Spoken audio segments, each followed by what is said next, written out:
Assalamualaikum warahmatullahi wabarakatuh. Video pembelajaran kali ini akan membahas tentang posyandu lansia.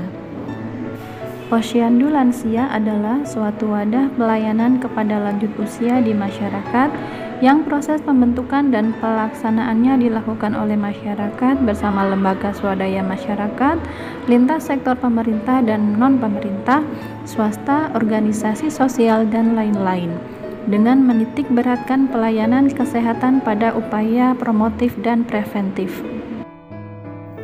Untuk sasaran posyandu lansia, ada sasaran langsung dan ada sasaran tidak langsung. Dan dalam pelaksanaannya, pada posyandu lansia terbagi menjadi 5 tahapan atau sering dikenal dengan sistem 5 meja. Adapun tahapannya adalah sebagai berikut. Meja 1 adalah pendaftaran. Jika lansia sudah terdaftar maka langsung ke meja 2. Sedangkan jika lansia belum terdaftar maka lansia harus mengisi dulu lembar pertama pada KMS.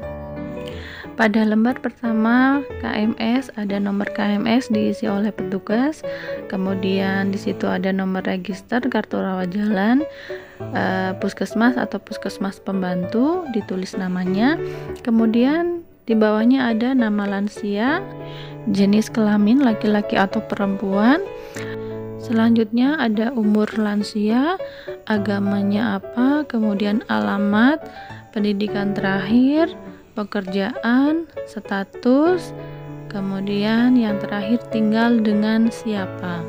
Setelah diisi lengkap di bagian register, kemudian lansia menuju ke meja 2.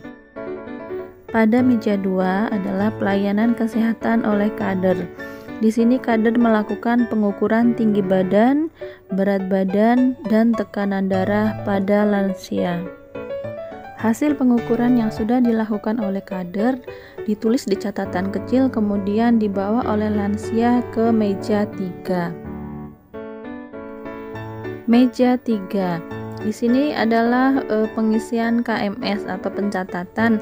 Kader melakukan pencatatan di KMS lansia meliputi indeks massa tubuh, tekanan darah, berat badan, dan tinggi badan.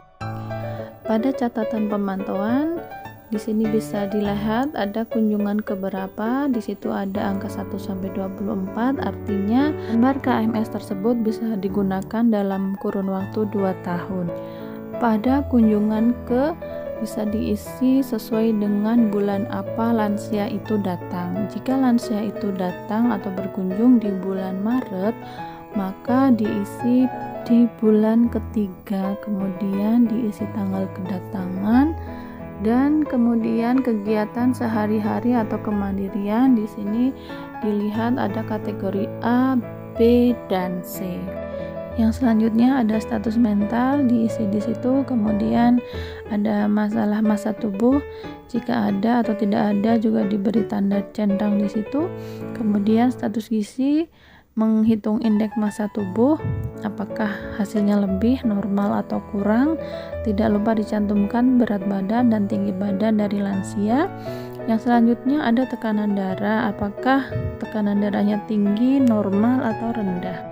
Sistol dan diastol ditulis di situ, apakah dengan obat atau tidak ditulis. Kemudian nadinya juga ditulis. Yang selanjutnya hemoglobin, silahkan dicentang apakah kurang atau normal, kemudian hasilnya berapa dalam gram persen ya. Kemudian yang selanjutnya ada reduksi urin, dicentang apakah hasilnya positif atau normal, kemudian jika jumlah tanda positif ada diisi di situ, dengan obat juga diisi di situ. Kemudian yang terakhir ada protein urin, apakah hasilnya positif atau normal, silahkan dicentang. Jika misalnya ada jumlah tanda positif ditulis, apakah dengan obat juga ditulis di situ. Jika pada catatan pemantauan sudah terisi semua, kemudian kita mengisi ke bagian depan yang lainnya dari KMS lansia. Pada bagian tengah bertuliskan ruang catatan untuk mencatat keluhan yang dirasakan dan perlu diperhatikan sebagai upaya deteksi dini terhadap kemungkinan penyakit yang diderita oleh lansia. Selanjutnya kita ke meja 4, yaitu penyuluhan kesehatan oleh petugas kesehatan dari puskesmas. Penyuluhan kesehatan perorangan berdasarkan KMS dan pemberian makanan tambahan ataupun materi mengenai tindakan promotif dan preventif terhadap kesehatan lansia sesuai dengan keluhan dan catatan dari pemantauan yang sudah dilakukan. Yang terakhir adalah meja 5. Di sini adalah pelayanan medis oleh tenaga profesional, yaitu petugas dari puskesmas, meliputi kegiatan pemeriksaan dan pengobatan ringan untuk preventif, rehabilitatif, dan kuratif. Demikian tadi video pembelajaran Posyandu Lansia serta pengisian KMS Lansia. Semoga bermanfaat. Sekian dari saya. Wassalamualaikum warahmatullahi wabarakatuh.